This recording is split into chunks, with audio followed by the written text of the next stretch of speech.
Hi, I'm Nate with Badger Survival, and I want to talk today about the active shooter type scenario. I've always talked to my kids about this and what I tell them that I think they should do. So everybody agrees that there's a run, fight, hide, or the three options that you can take in any kind of situation. And this doesn't just have to do with kids at school. This has to do if you're in a mall or any kind of public place. So recently the kids had gone through a little class at their school, and it told them that they told them to never touch a firearm, which I agree and disagree. So what I want to do today is kind of show you a couple of little defensive tactic that I showed the kids. And the main thing here is to be able to identify what kind of firearm it is. And you have to use a little bit of imagination, but imagine if you were in a situation where you could not run, which is first, and you're hiding at the time, and let's say you're trying to hold the door back or you're in a little small space and somebody comes in with the firearm. So at that point, that's where I disagree. You need to go hands-on, both hands on the firearm, and this is a little trick that maybe a lot of you know and maybe some don't. But I'm going to go live. This is all live ammo. So one of the main things is identifying the firearm.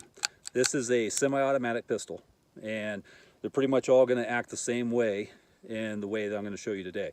So let's say if somebody was come through the door and you were able to get your hand on that firearm, now it's going to go hot. Now what I've done is I've made it malfunction.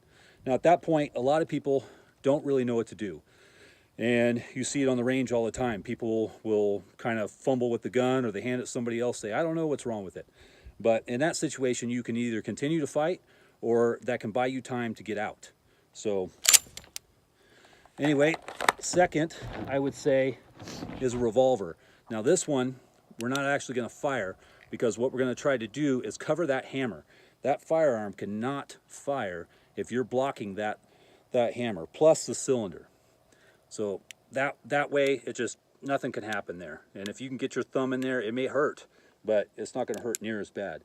Another important thing to do is make sure the muzzle is pointed in a safe direction. I mean, away from you, obviously, and hopefully there's not some other bystanders behind you cowering in a corner. But you see in a lot of the situations, people are scared and they just sit there and they don't do anything about it. But if you can go hands-on and make the firearm malfunction, then at that point you have time to escape or fight, like I said. Now here is an Evil gun. This is a defense rifle, and sometimes called an assault rifle. But anyway, you see these are all the time used in different situations. Now imagine comes through, you put your other hand over the top of the ejection port like this.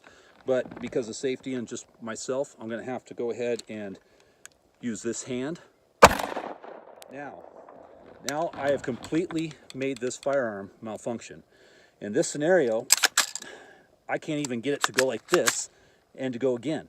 So I'm going to have to drop the mag, and it's still stovepiped. There's one round out, and if you look in there, you can see, well, maybe you can't see, but there is another round that is now stuck in there. So the point I'm trying to make here is, if you ever find yourself in a horrible situation, there are little things that you can do. You can fight back. You can make the firearm malfunction. At that point, just like you see with this would take a little bit just to get everything to operate. They have to drop the mag, they have to sit there and cycle it. Maybe that might not even get it to work. You know, just food for thought. Thanks for watching.